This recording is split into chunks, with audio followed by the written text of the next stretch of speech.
నమస్తే, welcome to Suman TV Warangal. ఈ రోజున హన్మకొండలో ఒక దుర్ఘటన జరిగిందండి. అయితే ఇంటర్ చదువుతున్న అమ్మాయి, ఫస్ట్ ఇయర్ చదువుతుంది, సాహిత్య అనే అమ్మాయి. ఇక్కడ కాలేజ్ హాస్టల్లోనే ఉంటుంది. ఎగ్జామ్స్ రాస్తున్న సందర్భంలో మరి ఏమైందో తెలియదు. ఇక్కడ వాళ్ళు కూడా ఎవరు స్పందించట్లేదు ఇప్పటి వరకు. హాస్టల్లో ఉండి చదువుకుంటున్న అమ్మాయి ఎగ్జామ్స్ రాయడానికి సిద్ధమై ఉండింది. ఆల్రెడీ కొన్ని ఎగ్జామ్స్ అయితే కండక్ట్ చేసింది. అయితే నిన్న సాయంత్రం పూట బిల్డింగ్ మీద నుంచి పడిపోయింది అని చెప్పి వీళ్ళ తల్లిదండ్రులకైతే ఇన్ఫార్మ్ చేశారట ఇక్కడ వాళ్ళు, ఈ హాస్టల్ యాజమాన్యులు అయితే. కాకపోతే అమ్మాయి చనిపోయి ఉందని చెప్పి అయితే వీళ్ళు అంటున్నారు. పూర్తి వివరాలు తెలియాల్సి ఉంది. అయితే మనం చూసుకున్నట్టయితే ఈ తెలంగాణలోనే ఈ నెలలో చాలా మంది మైనర్ వాళ్ళు పిల్లలు కానీ సూసైడ్ చేసుకోవడం జరిగింది. నిన్న కూడా మనం ఒక సంఘటన చూసాము. అయితే ప్రతి విషయంలో కూడా ఒత్తిడి కారణంగానైతే బయటకైతే టాక్ వస్తుంది. ఇది ఎంతవరకు నిజమో అసలు వీళ్ళ పేరెంట్స్ అడిగి కూడా తెలుసుకుందాం. ఏం జరిగింది, అసలు యాజమాన్యం ఎంతవరకు బాధ్యత వహిస్తుంది దీనికి, ముందు ముందు చూడాల్సి ఉంది. అయితే పోస్ట్ మార్టం కి అయితే తీసుకెళ్లారు సాహిత్య బాడీని. అసలు పూర్తి విషయాలు అయితే తెలుసుకునే ప్రయత్నం చేద్దాం రండి. నమస్తే, మీరేమవుతారమ్మా? సాహిత్య తమ్ముని బిడ్డ. ఎప్పుడు వచ్చిందమ్మా మీకు ఇన్ఫర్మేషన్? ఏమైనా చెప్పారా? చెప్పలేదు. అసలు వాళ్ళు చెప్పలేదు. పక్కోళ్ళు వేరే టైనే ఫోన్ చేసి ఇట్లా సాహిత్యనట స్లాబింగ్ కి పడి చనిపోయిందట, ప్రభాకర్ లేడా ఇట్లా అంటే మేము అప్పుడే ప్రభాకర్ కు ఫోన్ చేసి ఇక్కడ వాడే ఫోన్ చేసి చెప్పిండట, ఇట్లా అమ్మాయి స్లాబింగ్ కి పడ్డది అని చెప్పిండట. ఇట్లా దెబ్బ ఇట్లా ఏం మామూలుగానే తాకినే తీసుకుపోతాను అని చెప్పిల్లడు. చెప్పినాక వాళ్ళు కొంచెం మామూలే అనుకొని వాళ్ళు నిమ్మలంగానే ఇక ఒక్కడు పోయేదానికి ట్రై చేస్తాను బండి మీద. అంతలోనే మాకు ఆయన ఫోన్ చేసి ఇట్లా సాహిత్య అయిపోయిందట అనతోటి మా ఆయన ఇద్దరం మొత్తుకుంటే వాళ్ళ ఇంటికి ఉరికినాం. ఇక ఉరికి ఇట్లా సాహిత్యం మంచి లేదట కదా, సీరియస్ ఉన్నదట అని మొత్తుకుంటే వేను వేసరికి అందరు తమ్ముడు ఏంది అక్క ఏడతాను, ఏమైంది ఏమైంది అంటే ఏమో సాహిత్య బాగానే సీరియస్ ఉన్నదట అని మొత్తుకుంటూ తీసుకుంటారు. అంతే మాకు 7 గంటల దాకా వాళ్ళు ఏం చెప్పలేదు. మేము పోయేసరికి ఆల్రెడీ బెడ్ మీద వండేసి తీసుకువెళ్ళి ఇక్కడ ఇట్లా కోసి ఉన్నది, అంతే రక్తం ఇట్లా రక్తం ఉన్నది. అంతే ఇక అక్కడ చూసేసరికి ఇక మాకు ధైర్యాలు అసలు మేము మొత్తుకుంటే బయటకు వచ్చినాం. అంతే, అక్కడ ఒక్కరు కూడా లేరు. మరి అంటే యజమాని ఎవరు లేరు అక్కడ. మేము వేసరికి వాళ్ళే ఉన్నారు, ముందు ఉండేటోళ్ళే ముందు ఉండేటోళ్ళే ఉన్నారు తప్ప ఎవరు లేరు ఆడ. ఆడేసిల్లు పేర్లు అంతే. వాళ్ళు ఏం తప్పు చేయనప్పుడు వాళ్ళు అక్కడ ఉండి వాళ్ళ పేరెంట్స్ వచ్చేదాకా ఉండి మనకి ఇట్లా అమ్మాయికి ఇట్లా వేసుకున్నారని చెప్పాలి కదా వాడు. మరి అట్లా వదిలేసిపోవడం అది కరెక్ట్. వానికి మనకి ఏమైనా ఫీజు తక్కువ ఉంటే కాకపోతే మళ్ళీ ఫోన్ చేసి కట్టించుకోవాలి. మరి అమ్మాయి ఏమైనా ప్రాబ్లం అయితే వాళ్ళ తండ్రికి ఫోన్ చేసి చెప్పాలి. మరి వాడు అట్లా సడన్ గా తీసుకొచ్చి అట్లా వేసిపోతే మనకి పిల్లలు లేరా? వాళ్ళ లక్షలు పెట్టి చదివిస్తాను. 28 సంవత్సరాలు అమ్మాయిని చేసిండు. వాళ్ళకి ఎంత బాధ ఉండాలి తల్లిదండ్రికి. వాడు ఎందుకు అట్లా చేసిండు? మరి కారణం ఏంటిది? అదే మన బిడ్డ అయితే అట్లా చేసుకుంటాడు, అవన్నీ చెల్లి అయితే అట్లా చేస్తాడు. అవన్నీ ఎందుకు బయటికి పంపిస్తలేరు? మాకు అప్ప చెప్పాలి కదా. మనం తీసుకొచ్చి ఇవన్నీ లోటు లేదు, మన దగ్గర తప్పు లేనప్పుడు మాకు తీసుకొచ్చి మరి మీ అమ్మాయి ఇట్లా చేసుకున్నారు మాకు చెప్పొచ్చు కదా. వానికి ఇంతమంది కాపులు ఎందుకు ఉంటారు? వానికి ఇవాళ ఈ అమ్మాయి అయింది, రేపు ఇంకో అమ్మాయి కూడా అట్లే కాపులు ఉంటారు. వాడు చేస్తా అంటే మనకి ఇంత లంచం పోసి ఉండి వాడు పక్కకున్నాడు, వాడి చుట్టూ అందరినీ కాపులో పెట్టుకున్నాడు.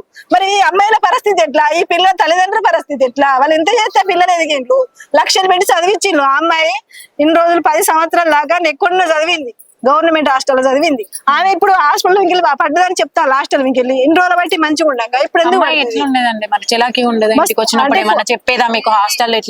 చెప్పబోయేది? మంచిగా ఫ్రీగా ఉండేది. నాకు బిడ్డలేరు, వాళ్ళకు 3 ఆడపిల్లలే, నాకు కొడుకులే. మా దగ్గర ఇండ్లు ఉంటాయి. మా తమ్ముని బిడ్డ, మా చిన్న వాళ్ళ కొడుకు బిడ్డే. ఆమె వాళ్ళు ఎప్పటికీ మా ఇంట్లోనే ఉండేది. మా ఇంట్లో మేము వాళ్ళు వచ్చేది, మా ఇంట్లో మేము పోయేది. నాతోటి నా బిడ్డలాగా అన్ని మా ఇంట్లోనే ఉండేది. కానీ నాకు ఎలాంటి ఇట్లాంటి మంచిగా పోయేటప్పుడు అత్తమ్మ పోతానని చెప్పేది. రాగానే బ్యాగ్ అడబెట్టంగానే అత్తమ్మ అని ఉరికి వచ్చేది. ఇట్లా సడన్ గా తెలిసింది మాకు. ఇంత వాళ్ళు మరి కొంచెం ప్రాబ్లమ్స్ ఉన్నప్పుడు వాళ్ళ పేరెంట్స్ కు చెప్పి మరి ఎందుకు ఇట్లా మీ అమ్మాయికి ఇట్లా అయింది అని వాళ్ళు వచ్చేదాకా ఉండాలి కదా. పడ్డదనుకో, పడితే మరి వాళ్ళ అమ్మాయి ఇట్లా వాళ్ళ డాడీ వాళ్ళ మమ్మీ వచ్చేదాకా అక్కడ ఉంటామని వాళ్ళు ఉండాలి కదా. మరి ఎవరు లేకుండా తీసుకుపోయి వాడు దొంగోళ్ళగా అక్కడ పడేసి పోవుడు అది కరెక్టేనా? ఈ అందరికి న్యాయమేనా? ఈ పోలీసు వాళ్ళు అందరూ వాడిని బయట తీసుకురాకుండా చేస్తారు. అందరు కాపులు ఉంటారు వానికి. అంటే వారు ఇంకో అమ్మాయిని చేయమని ఉంటారు వీళ్ళందరూ కాపుల.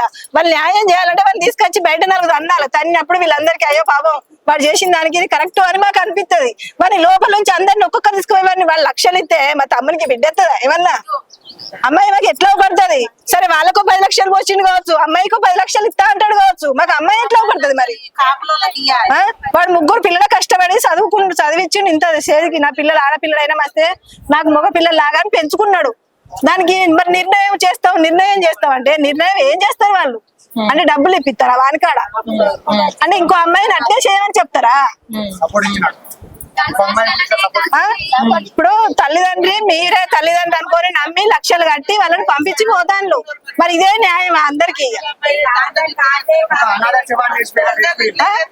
ఎవరు లేనట్టు నీకు తీసుకొచ్చి నిన్ను అడ్మిట్ చేసినప్పుడు వాళ్ళ డాడీ తీసుకొచ్చిండు. సరే వీళ్ళు మనకు తెలిసిన వాళ్ళని హాస్టల్లో మంచిగా చదువుకుంటది అమ్మాయి అని వేసిపోయిండు.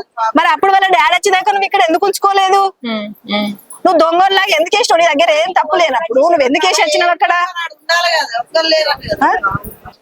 పెట్టండి. లోపల తల్లిదండ్రులు అయితే యాజమాన్యంతో మాట్లాడే ప్రయత్నం అయితే చేస్తున్నారట. అయితే రాత్రి ఇన్ఫర్మేషన్ ఏమి ఇవ్వకుండా యాజమాన్యం డైరెక్ట్ గా హాస్పిటల్ కి తీసుకువెళ్ళడం, మళ్ళీ ఆ అమ్మాయి చేతి మీద కూడా ఘాట్లు ఉన్నాయని చెప్పి వీళ్ళు అంటున్నారు. అయితే ఏదేమైనా యాజమాన్యంతో అయితే చర్చలు నడుస్తున్నాయి. ఇక్కడ పోలీసులు కూడా బందోబస్తు ఉన్నది. అసలు ఏం జరిగింది అనేది అయితే తెలుసుకోవాలి. అమ్మాయి కోరిక మాత్రం డాక్టర్ అవ్వాలని ఉండేదంట. ఎప్పుడు కూడా అదే మాట మాట్లాడుతూ ఉండేదంట. మరి లెటర్ రాసి కూడా చనిపోయిందని చెప్పేసి కూడా కొంతమంది అంటున్నారు. మరి ఏదేమైనా కూడా ఇంకా విషయాలు తెలియాల్సి ఉంది. రాత్రి నుంచి ఇప్పటి వరకు కూడా ఒక్కరు కూడా బయటికి రాలేదంటున్నారు. మరి లోపల ఏం జరుగుతుంది అనేది అయితే మనకు తెలియదు. వాళ్ళ అత్త అయితే మాట్లాడింది మేనత్త. ఇంకా వాళ్ళ తల్లిదండ్రుల విషయాలు అయితే తెలుసుకోవాల్సి ఉంది. మనతో పాటు కొన్ని విద్యార్థి సంఘాల అధ్యక్షులు ఉన్నారండి, వారిని అడిగి తెలుసుకుందాం. చెప్పండి అసలు పరిస్థితి ఏంటి? ముఖ్యంగా అమ్మాయి ఎవరైతే ఉన్నారో సత్య అనే అమ్మాయి సాహిత్య అనే అమ్మాయి చనిపోవడం చాలా బాధాకరం. ఎందుకంటే వాళ్ళ కుటుంబానికి తీరని లోటు ఒక విద్యార్థి సంఘంగా భావిస్తా ఉన్నాం. ఎందుకనంటే ఈ యొక్క మరణం ఏదైతే ఉందో కొన్ని మిస్టరీగా ఉన్నది.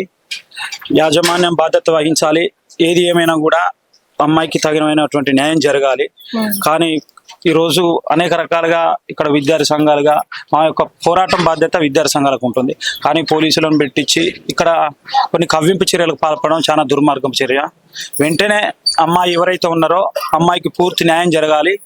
అంతేకాకుండా ఈ యొక్క కళాశాలలో గతంలో అనేక రకాలుగా ఆత్మహత్యలు, హత్యలు అనేక రకాల పరంపర జరుగుతున్నాయి. వాటిని వెంటనే నివారించాలి. అంతేకాకుండా విద్యార్థులకు సరైనటువంటి అవగాహన కల్పించాలి. ఏదైతే మానసికమైన బాధలైనా శారీరకమైన బాధలైనా విద్యార్థుల ఉపాధ్యాయుల వేధింపులైనా అనేక రకాలమైనటువంటి సమస్యలతో విద్యార్థులు బాధపడుతూ ఉంటారు, సతమతం అవుతూ ఉంటారు. కాబట్టి వాటిని వెంటనే గుర్తించి తక్షణమే వాళ్ళకు ఉపశమనం కలిగించాలని తోటికి విద్యార్థి సంఘంగా విద్యార్థి స్టూడెంట్ ఆర్గనైజేషన్ గా మా యొక్క డిమాండ్ చేస్తూ ఉన్నాం.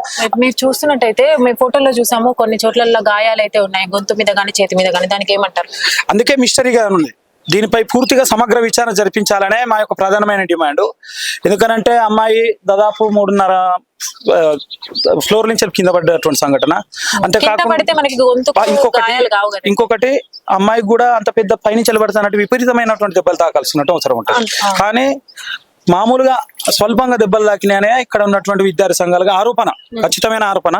కాబట్టి ఏదైతే ఉందో ఇక్కడ ఉన్నటువంటి పోలీసులు నిష్పక్షపాతంగా విచారణ జరిపించాలని మా యొక్క డిమాండ్. అంతేకాకుండా ఈ సంబంధించినటువంటి వైద్యాధికారులు కూడా దీనిపైన పూర్తి విచారణ జరిపించి పూర్తిగా లోతుగా విశ్లేషించి, అంతేకాకుండా వీడియో రికార్డింగ్ ఏదైతే ఉందో పోస్ట్ మార్టం ఆ వీడియో రికార్డింగ్ కూడా పెట్టి ఈ యొక్క పోస్ట్ మార్టం సీసీ కెమెరాలో మేము కూడా గమనించినాం. కొన్ని ఏమంటున్నారు లైటింగ్ సంబంధించిన సమస్య వల్ల కొంచెం పూర్తిగా స్పష్టంగా కనబడతలేవు. కానీ ఏది ఏమైనా కూడా స్పష్టంగా దానిపై విచారణ జరిపించాలని విద్యార్థి సంఘాలుగా తల్లిదండ్రుల పక్షాన కూడా మేము విచారణ జరిపిస్తున్నాం. అంతేకాకుండా ఏదైతే ఉందో పోస్ట్ మార్టం ఏదైతే ఉందో పోస్ట్ మార్టం సంబంధించిన దాని మీద వీడియో రికార్డింగ్ ఖచ్చితంగా చేయాలని మా యొక్క డిమాండ్ ప్రధానమైనటువంటి. జరిగేటప్పుడు వీడియో రికార్డింగ్ కావాలంటున్నారు. కాబట్టి విద్యార్థి సంఘాలు ఏదైతే డిమాండ్ చేస్తున్నారో పూర్వం కూడా మీరు అంటున్నట్టుగా ఇదే కాలేజ్ పైన చాలా ఉన్నాయి అనుమానాలు అన్నారు. మరి అట్లాంటప్పుడు విద్యార్థి సంఘాలుగా ధర్నాలు చేయడము, మీరు ఎప్పుడు కానీ కాలేజ్ క్యాంపస్ లకు వచ్చి బంద్ చేయడాలు కాకుండా మధ్యలో ఇలాంటి క్యాంపస్ లను మీరు ఫోకస్ చేస్తే బాగుండు కదండి. ఖచ్చితంగా విద్యార్థి సంఘాలుగా బాధ్యత. కాబట్టే విద్యార్థులకు న్యాయం చేయాలని ఎప్పటికప్పుడు మేము కూడా మానిటరింగ్ చేస్తూ ఉంటాం. ఇట్లాంటి క్యాంపస్ లకి పర్మిషన్ ఎలా వచ్చిందండి? మరి ఆల్రెడీ పూర్వం ఇట్లాంటి అనుమానాలు ఉన్నప్పుడు పర్మిషన్ ఎట్లా వచ్చింది? దీని వెనకాల ఎవరెవరు ఉన్నారు? అసలు ముఖ్యంగా అధికారుల పాత్ర ఉంటది. ఇంటర్మీడియట్ అధికారులు నిష్పక్షపాతంగా ఏదైతే ఉందో ఈ యొక్క కాలేజ్ యాజమాన్యానికి సహకరిస్తారు ఎప్పుడైనా. కాబట్టి తక్షణమే ఇంటర్మీడియట్ సంబంధించిన అధికారులు ఎవరైతే ఉన్నారో వారిపై చర్యలు తీసుకోవాలి. కనీసమైనటువంటి ప్రమాణాలు పాటించకుండా ఈ యొక్క ఇంటర్మీడియట్ సంబంధించిన అధికారులు విచ్చలవిడిగా పర్మిషన్లు, అనుమతులు ఇవ్వడం జరుగుతుంది. కాబట్టి ఏదైతే ఉన్న అధికారులు ఇంటర్మీడియట్ అధికారులు ఉన్నారో వారిపైన చర్యలు తీసుకోవాలని విద్యార్థి సంఘంగా డిమాండ్ చేస్తా ఉన్నాం.